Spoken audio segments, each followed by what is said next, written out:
Now, you got issues with the industry. What's going down with the industry, dog? The industry is full of a bunch of sucking, dick riding, bending over the desk ass niggas, straight up like that. Whoever don't like it, bring it, nigga. Bring it. I don't give a fuck. Bring it. Bring it, bitch. They got this new breed of rapper that's paying DJs to play their shit. Right. And, you know what I'm saying? They sucking the record label executives, and it's like there's too much of that going on. Right. You know what I'm saying? Let me be me. Let me be the artist that I am and just play my motherfucking music. You know what I mean? Exactly. Now they want you all up under this, you know, sitting at the going to dinner with them and shit like that, and you know, all that favor for a favor shit. I don't get down like that. Look, I give you the music, you give my money. That's it. A lot of the love I had for wanting to be a part of the industry is not there anymore.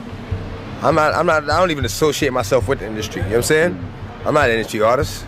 I'm an artist in the industry. I get a little uncomfortable. I get uncomfortable. Like he said something to me one time, a long time ago. He told me to take me shopping. I looked at him like, what'd you just say? Let me move, man, before I do something. You're gonna make me mess up the wedding. Oh, that's a nice gesture. Let me get out of take me. That's what a guy says to a girl. Turns out DMX had been trying to warn us about Diddy for years. Most people didn't take him seriously, but one person who was actually paying attention was 50 Cent. DMX was never afraid to talk about how dark the music industry really is. He once said the industry is full of people who do anything to get ahead, sell out, suck up, bend over, whatever it takes. And he wasn't just talking to hear himself talk. He said he met the devil right there in the industry. That's how he knew God was real, because if there wasn't evil, he wouldn't have had to fight so hard to stay strong. He made it clear he wasn't part of the industry. He was in the industry, but he didn't belong to it. That's why nobody could control him. He refused to play by their rules. And what did they do? They sold the company. They invited me into a house and they sold it. Yeah, I am mad. You know what I mean? All right, I'm mad. I feel betrayed, man, but it. You know what I mean? It's a business and I'm gonna carry it like a business. But my music is still my fucking music. And you play on my music, you play on my life. You play on my life, nigga, you're gonna disappear. You know what I mean? Yeah, things are definitely changing there, man. Yeah, they got a whole new staff now, so I gotta go in and see what's up, you know what I'm saying? Now, fast forward, and we're seeing things come to light about Diddy, stuff darker than most of us could have ever imagined. And suddenly, all those wild things DMX was saying, they don't sound so crazy anymore. DMX even once said he turned down deals with Diddy because something felt off. At one point, Diddy had passed on signing DMX, but when he saw that Def Jam was about to offer DMX a big contract, suddenly Diddy wanted back in, trying to double the offer. X didn't trust it. He'd already heard some stories about what was happening behind the scenes at Bad Boy Records. Puff, one thing I respect about him is that at least he told me to my face what he felt. He was like, his voice is too rough, he's not marketable. Maybe 3 weeks later when he found out I was getting signed for Def Jam, he was like, yo, I'll lace your pockets. I'll double what they gave you and lace your pockets. I'm like, If you didn't know what I was then, you just pretty much jump on the bandwagon now. because if you didn't see the beast that I was then, I'm like, nah, I'm cool. So it's a legendary story. Like I told you, we sat down with Diddy, but he knew he wasn't going to sign with Diddy. He knew Diddy wasn't going to sign him. He knew in his mind that Diddy wouldn't want to take on problems right now. Yayo said that you were supposed to sign the Bad Boy. Look, they know I was talented. They just looked at it and was like, I don't want all of the stuff that comes with it. The M stumbled over it, but he didn't know the trouble that came with it. You see what I'm saying? So I was like, yo, nah, this is perfect. DMX didn't just call out Diddy. He talked about how some new rappers were doing whatever it took to get signed, stuff that had nothing to do with music. There were rumors about certain artists doing favors for record label execs just to get their songs played. These very same allegations also happened to surround Diddy. DMX told us about Diddy. DMX was known for talking out about how wicked the industry actually was. He talked about how the industry would basically unalive people because they made more money off of you than alive. One thing that stuck in my mind is the fact that DMX said that he never saw Biggie smile until he passed away. He explained that you would always see happiness in a person's smile or even in their eyes, and he literally didn't ever see that from Biggie until he was in his casket. In the same interview from a long time ago, he talked about how Diddy would rip off his artists and steal their publishing. I never saw Biggie smile until after he died. And the Hypnotize video came out. The Hypnotize. I was like, oh! Like a smile brings a whole other light to your your face. Like, I mean, it's kind of hard to explain. I'm really good words, but it's hard to explain what a smile does for a person. Because you don't just smile with your mouth. You smile with your eyes. Like, like a true smile can be seen even if a person is covering their mouth. Well, Locks got signed before I did. Even though I bought the Locks Store Riders, they got signed. They were a safer group. Puff signed them. And it was a blessing and a curse because they were sure they were happy about getting signed first, and they were on the Benjamins and shit was going. But then he made them jiggy and put them in suits and made them write lyrics for him and took all that publishing and like, damn. I'm glad I didn't, And this isn't the only thing that DMX talked about. He also talked about how there were people in the industry that basically wanted to take you out to dinner and stuff to get a hold of your music. And you cannot tell me that DMX was not talking about Diddy, because the first thing that I thought of is when 50 Cent said that Diddy asked to take him shopping. DMX even explained how some of these artists would sleep with music executives to get up in the industry. And now that we know how Diddy rolls and what he was doing with people's careers, I almost guarantee you the person that DMX was talking about was Diddy. DMX had a whole song called The Industry, where he broke down how fake and messed up it all was. He said, "It's not about talent anymore, it's about playing the game. They want to control how you dress, how you act, how you talk. And if you don't fall in line, you're done." But he refused to be fake. He said, "I'm not an industry artist. I'm an artist in the industry." And here we are now, in 2025, and everything DMX said back then is starting to look like the truth. He warned us about artists selling their souls. He warned us about the vultures. He warned us about Diddy. And he wasn't the only one. When you think of it now, he was grooming us. It's kind of like you're signing boy band groups and girl band groups because you like one or two of them and you want to see who's gonna go. It's nothing to you but a tax write-off, but you're really searching for a butt the whole time. So he was looking for my butt, Chopper butt, everybody butt. It wasn't nothing about the music. Was like, yeah, I can, and it took off to be bigger than he ever expected it to be. But Puffy coming up, he was just signing a lot of boys. Usher, it was something he figured out, that what R. Kelly figured out, is we can get them away from the parents. If we could get them alone, isolated, then we can get them. Once you get in a butt, it's like, you want us now. What you gonna say? I got video of me in your butt. Like, how can you ever make another record? You dig what I'm saying? And instead of listening to DMX, people clowned him. They said he was crazy, addicted, washed up. The media dragged him non-stop. Even when he passed away in 2021, they couldn't help but call him troubled instead of giving him the respect he deserved. Right, I go to Diddy parties, which is where people like me step in.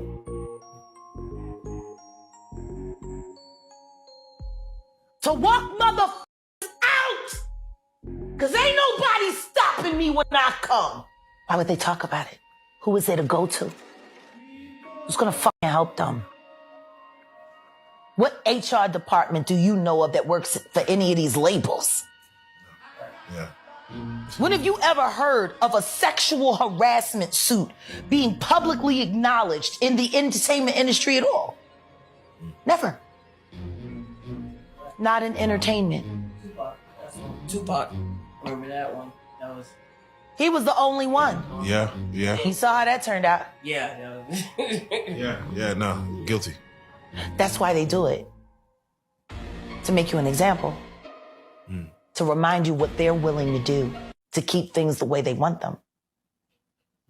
It's intimidation. Can't go to the authorities.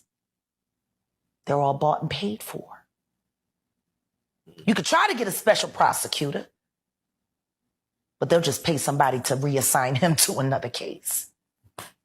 DMX had his issues. He struggled with drugs, had some legal trouble, but one thing he was never accused of was hurting women or children. He never had any serious accusations of predatory behavior, unlike some of the powerful people in the industry who kept getting richer and more famous. And you know what the problem is? There is a strong chance Diddy might be able to walk away. Let's bring in David Gelman, former prosecutor and a criminal defense attorney. David, welcome. Hey, Mike, good to be here.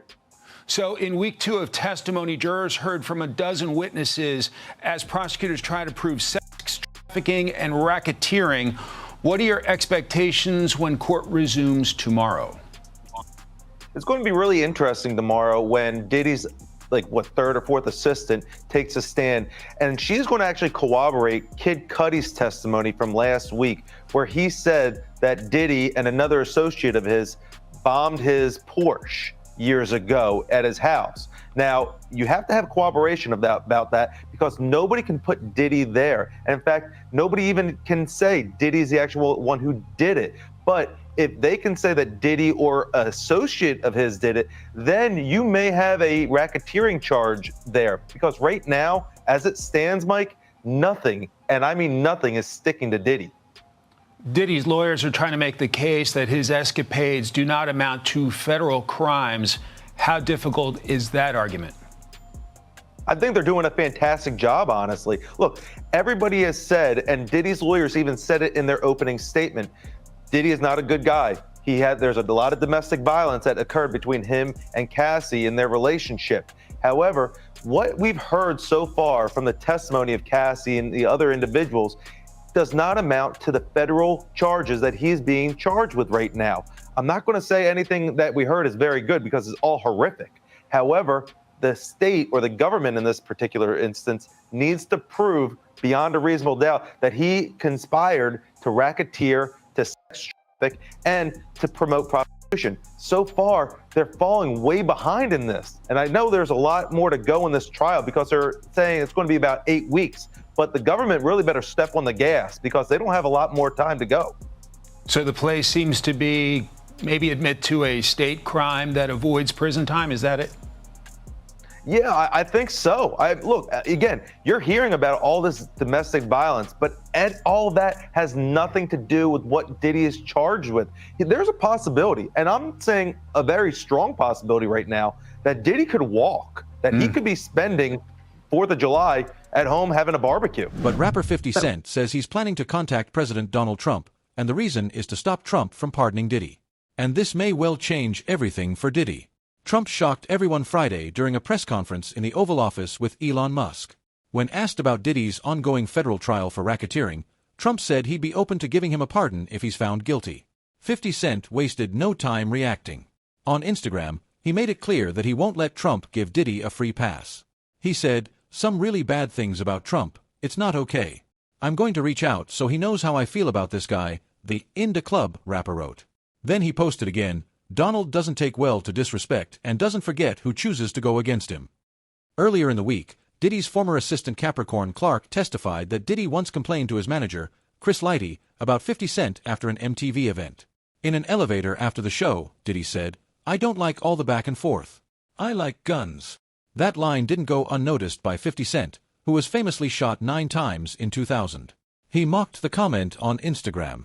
Speaking of Capricorn Clark, she testified about some absolutely bonkers stuff. For explosive testimony in the federal sex trafficking trial against Sean Diddy Combs. Yeah, today jurors heard from Capricorn Clark. She was a former employee of Combs who testified that the music mogul kidnapped and threatened her during her time working for him. Combs has pleaded not guilty to all charges in the case. NBC News entertainment correspondent Chloe Malas is outside the courthouse for us once again in New York City.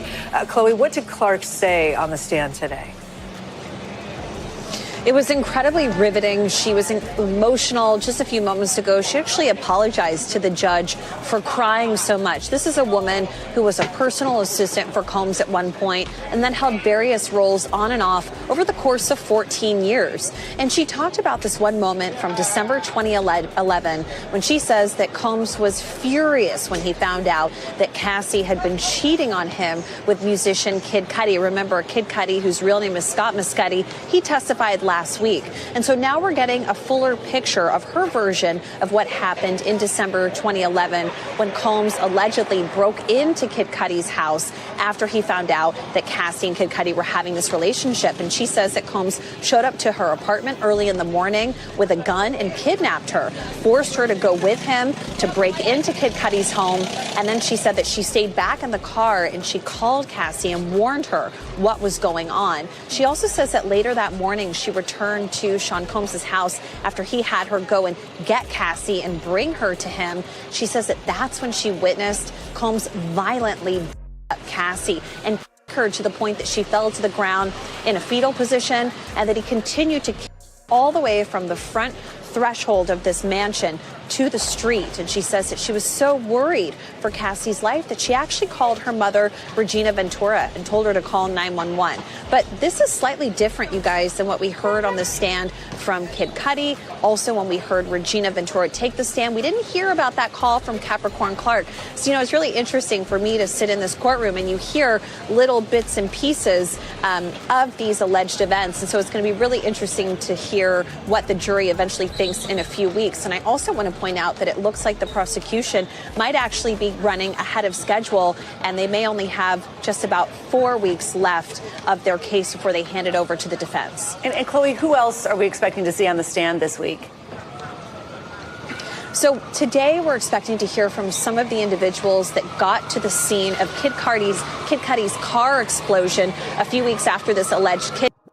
Remember, he said last week on the stand that Combs was so angry about his relationship with Cassie going on behind his back that he was behind this Molotov cocktail being put into his Porsche convertible. And we saw pictures of the damage of his Porsche last week. So we're expecting to hear from some of the firefighters and the police officers that were leading this investigation. The tension between Diddy and 50 Cent goes way back, almost 20 years.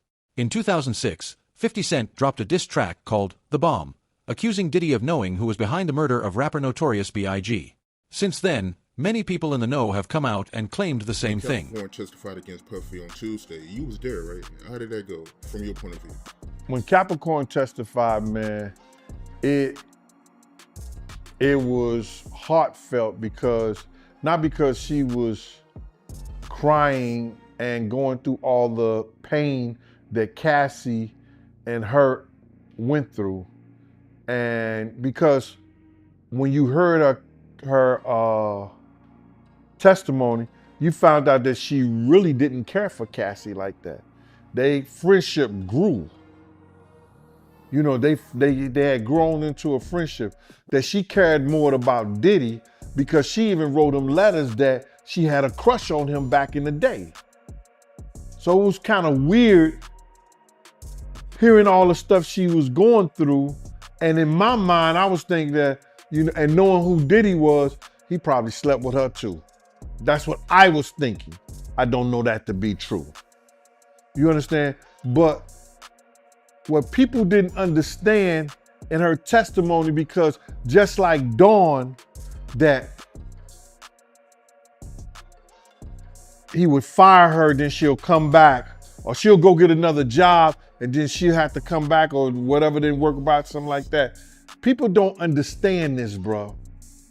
And when you look at the situation with all the people that were employed by Diddy and that was in the music world, it's this old proverb, the golden rule. And what's the golden rule? The man with all the gold make all the rules. They think it's 5 times they said. Up in this old abandoned warehouse like. So she was terrified and she was scared and she didn't want to go, but she had to go. And she put Paul Offord on blast. That's the one they used to call Uncle Paulie. She put him on blast like he was some gangster taking her up there. And if she would have been found, and all the polygraphs came up inconclusive, inconclusive, whatever that shit is. It wasn't conclusive that she did anything regarding stealing any of the jewelry or something like that. So it was just a fear tactic with her.